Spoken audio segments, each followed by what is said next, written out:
Falar do desejo não é fácil, porque importa em falar de nós mesmos. E normalmente nós não olhamos para nós mesmos. Nós não vamos aqui trazer teorias sobre o desejo, nem tentar convencê-los de nada, nem tentar convertê-los a nada. Mas nós vamos tentar observar isso que é tão presente nas nossas vidas e tentar descobrir se é algo que possa ser tido como mal, já que muitas religiões, muitas instituições religiosas colocam o desejo como uma coisa pecaminosa, não é? Ou se a gente tem alguma coisa a aprender com isso. Muito bem.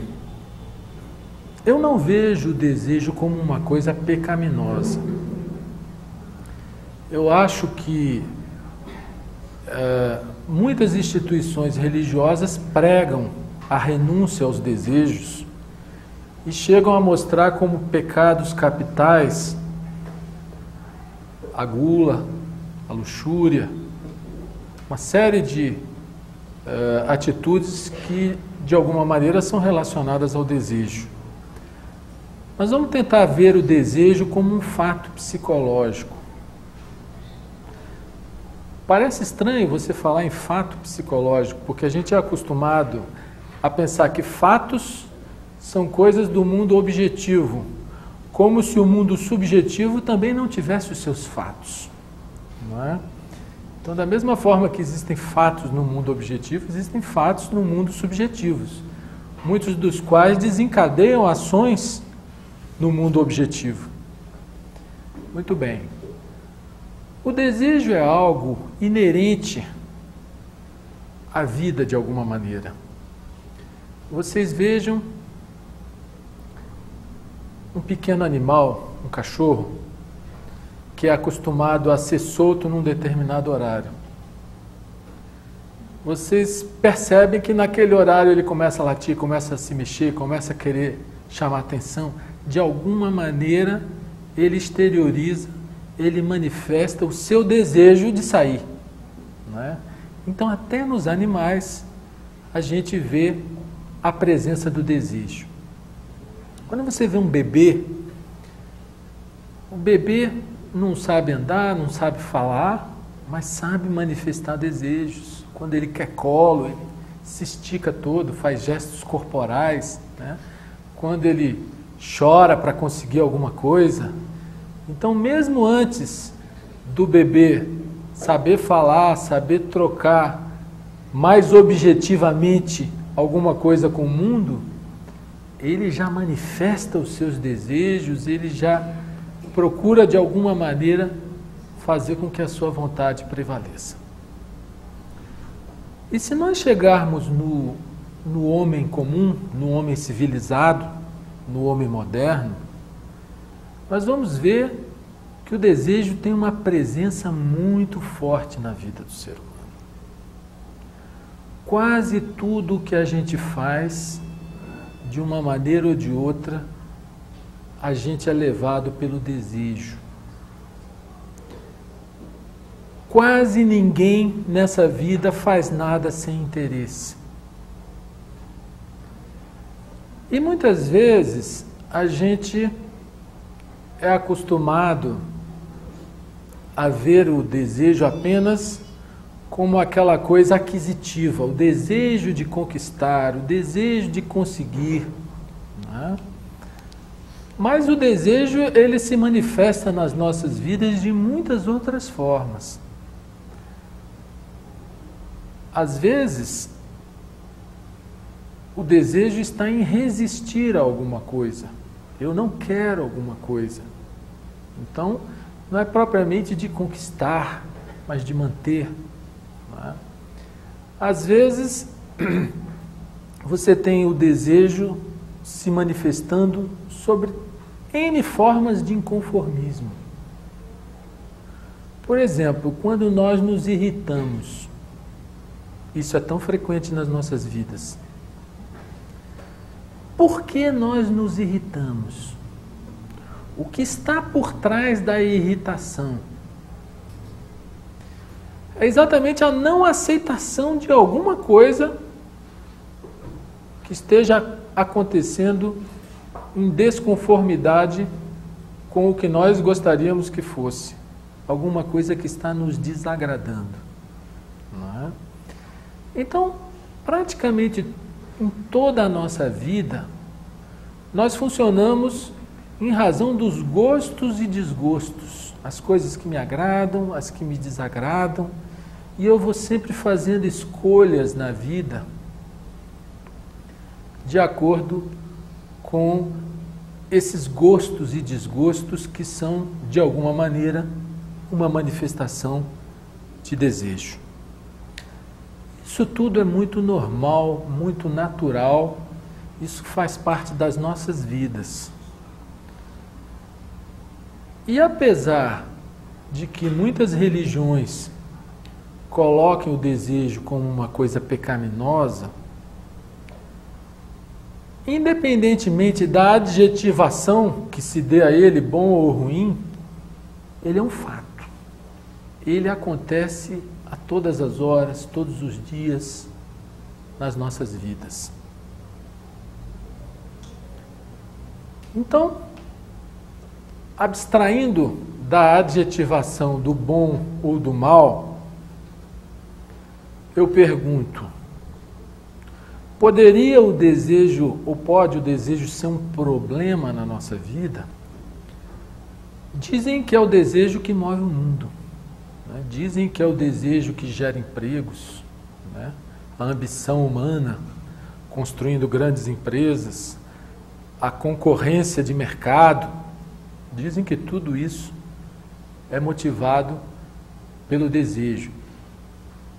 Eu diria que por mais que o desejo possa estimular a produção num certo sentido e gerar empregos, não nego, a verdade é que esse capitalismo selvagem não resolveu o problema da fome no mundo.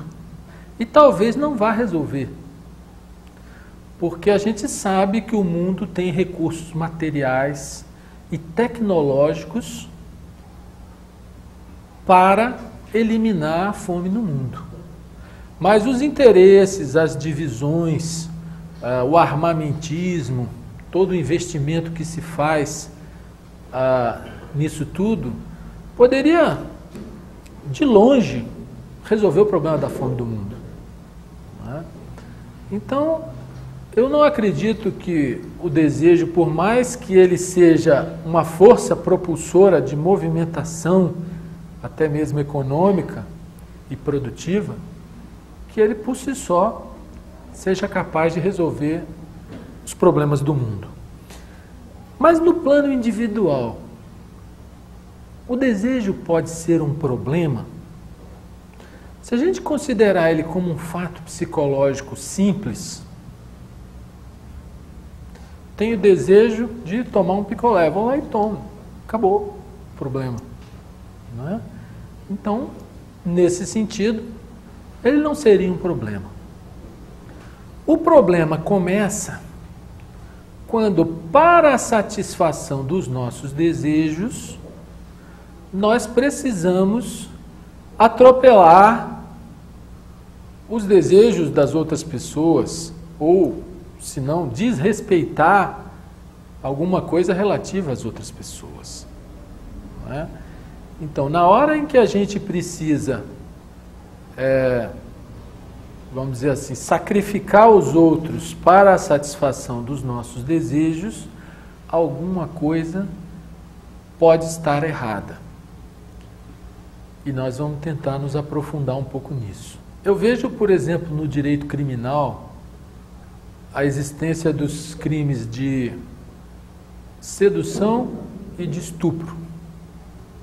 O crime de estupro, ele consiste no ato sexual obtido mediante violência contra a vontade, não é? Ou em relação a menores de determinada idade. O crime de sedução, ele já é diferente. Existe o consentimento da outra parte, mas dentro de uma determinada faixa etária, ainda assim é considerado um crime. Acima de determinada faixa etária, não existe crime de sedução, porque se houve o consentimento, não haverá crime. Então nós poderíamos dizer que o estupro é um exemplo grosseiro, um exemplo assim forte de uma situação em que uma pessoa, para satisfazer um desejo seu, chega à violência em relação a outra pessoa, o que é repudiado pelo direito criminal. Então nós vemos que é um ato abominável, não é? Mas que a gente não chega a um extremo tão caracterizado. Mas em quantas situações na vida nós estamos forçando as pessoas a fazerem o que a gente quer, não é? A gente não precisa chegar aos casos extremados. Se a gente observar as nossas relações, se a gente observar o nosso cotidiano, seja a relação conjugal, familiar, seja a relação profissional, seja a relação de vizinhança, relação social, a gente sempre está querendo, muitas vezes, forçar as pessoas a agirem como a gente queria, a fazerem do jeito que a gente quer, etc, etc. Tudo isso são manifestações do desejo de uma forma em que ele começa a extrapolar os limites da razoabilidade e deixa de ser um fato psicológico simples, passando a se tornar um problema, né? E aí é que surgem os conflitos, né? Porque quando as pessoas se respeitam plenamente, não há conflito. Os conflitos surgem quando as pessoas querem forçar as outras a serem diferentes, a agirem de maneira diferente, né? E essa atitude toda tem um fundo relacionado com o desejo.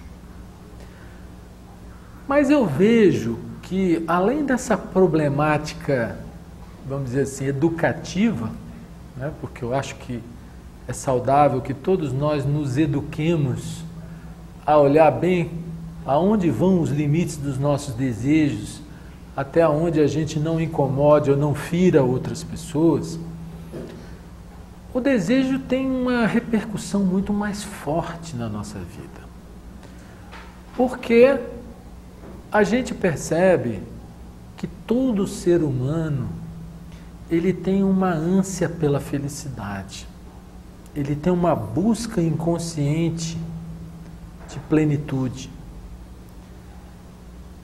E a maneira mais fácil de se buscar a felicidade, fácil e enganosa, é através do desejo.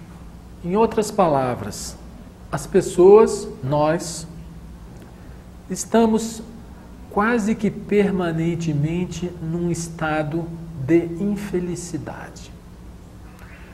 Aqui e acolá, nós temos momentos ocasionais de alegria, mas a nossa vida normal, a nossa vida cotidiana, é uma vida de uma insatisfação e uma vida de projeção. A gente está sempre projetando uma felicidade futura. Está sempre agindo para conquistar esse estado de felicidade imaginário. Então vocês veem, por exemplo, a pessoa, ela não verbaliza para ela mesma, mas ela age pensando, o dia que eu casar, eu serei feliz. O dia que eu encontrar a mulher perfeita, eu serei feliz. Não é? Ou o dia que eu me formar, ou que eu passar no vestibular, eu serei feliz. Aí todo aquele esforço, aquela alegria, quando passou. Depois, o dia que eu me formar, eu serei feliz. Ou quando eu comprar aquele carro, né? Ou quando eu comprar aquele apartamento. Então as pessoas estão sempre projetando a sua ânsia de felicidade em objetivos externos. E passam a vida lutando para a consecução desses objetivos. Isso é um fato. Isso acontece com todos nós e com qualquer ser humano. Seja o sujeito que está se esforçando para comprar uma bicicleta, né? Seja aquele que é um multimilionário que quer comprar mais não sei quantas empresas para incorporar na dele e está sempre naquele processo de vir a ser, de chegar a algum lugar, pensando que a felicidade está lá no futuro. Muito bem, então a gente vê que os desejos, eles acabam sendo canalizações dessa ânsia pela felicidade, dessa busca de plenitude que todo ser humano lá no seu íntimo tem, que nós temos.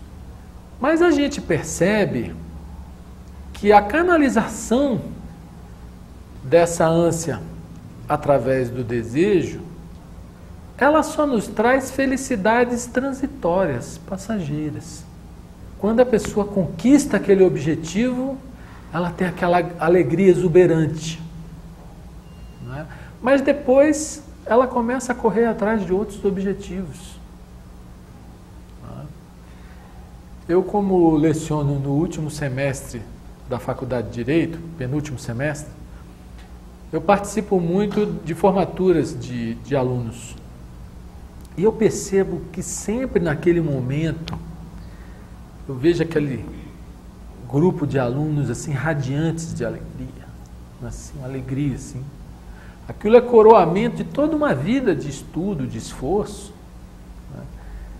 E aí eu me pergunto, será que essas pessoas seriam capazes de manter esse estado de alegria que elas estão agora, nesse instante, durante todas as suas vidas? Uma vez, uns psicólogos fizeram uma pesquisa sobre o motivo dessa sensação de felicidade que as pessoas têm quando elas conseguem atingir determinados objetivos, como é exemplo esse da formatura. E esses psicólogos concluíram que naquele instante que a pessoa realiza aquele desejo, que ela está naquela alegria exuberante, naquele instante ela não tem desejos. Naquele instante ela é uma pessoa realizada. Mas logo no instante seguinte, ela já começa a desejar outras coisas, volta àquele estado habitual de infelicidade. Então, como vocês podem ver, nós estamos investigando um tema que tem a ver com a nossa própria existência, com a nossa própria condição de felizes ou infelizes.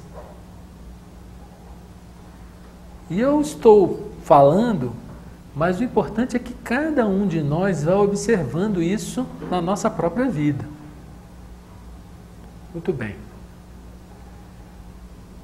Aí a gente ouve falar em plenitude. Ouve falar num estado de graça, num estado de felicidade perene. Isso existe? Ou nós estamos aqui só conjecturando com palavras? Todos nós, em algum momento das nossas vidas, nós tivemos momentos de alegria profunda. Foram poucos, eu admito, mas nós tivemos. Será que nós conseguimos compreender todo o mecanismo psicológico que opera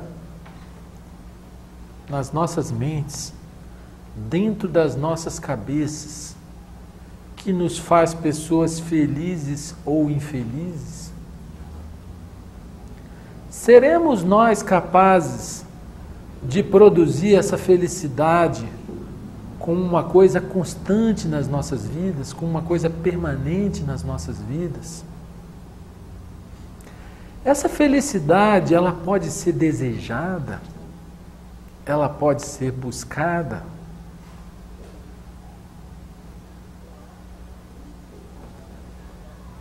Nós vemos que o desejo, de alguma maneira, ele também tem a ver com a questão do sofrimento.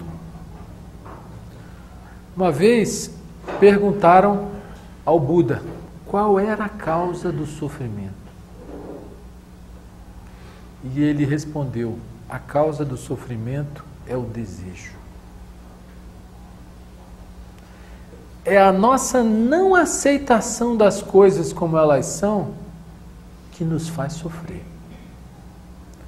Muitas vezes nós sofremos por perdas, porque a vida é um movimento permanente.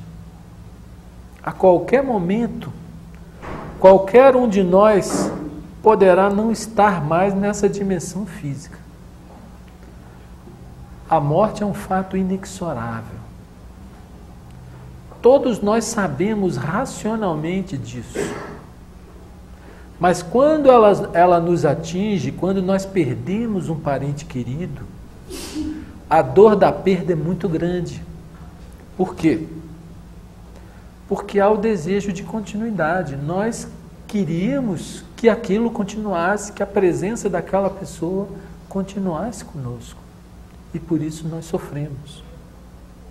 Nós somos assim. Isso é normal em nós. Não estamos falando nada que não seja fora da nossa realidade. Muitas vezes nós sofremos porque nós não atingimos certos objetivos ou porque nós criamos ilusões, nós contamos muito que uma coisa vai acontecer, que uma pessoa vai agir de determinada maneira. Aí quando aquela pessoa vai e age da maneira contrária ao que nós esperávamos, a gente sofre. Tá? Então a gente vê na raiz do sofrimento a presença do desejo. E nós não estamos aqui a execrar o desejo como uma coisa maligna. Nós estamos tentando compreender como é que ele funciona dentro de nós, através das nossas mentes, nas nossas vidas. E tentando descobrir também que relação o desejo teria com a felicidade.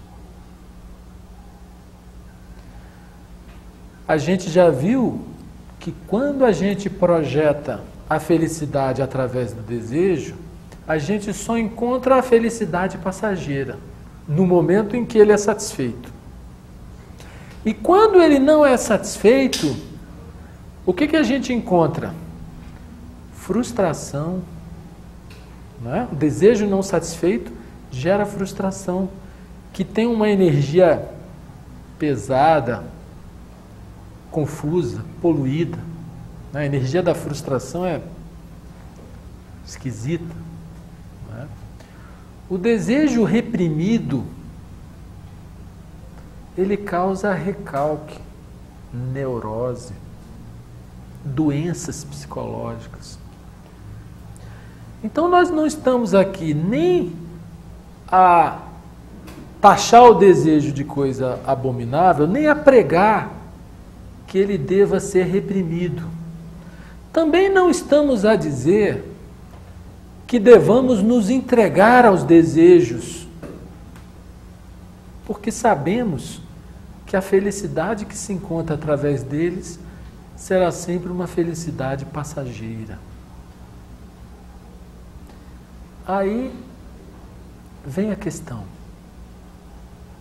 existe essa tal felicidade perene, essa plenitude, ou bem-aventurança, ou estado de graça? O nome não importa.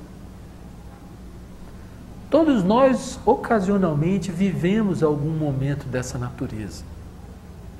A questão que se coloca para nós agora é: seremos nós capazes de conscientemente neutralizar os mecanismos psicológicos que nos mantêm num estado de infelicidade permanente para permitir que a felicidade venha às nossas vidas?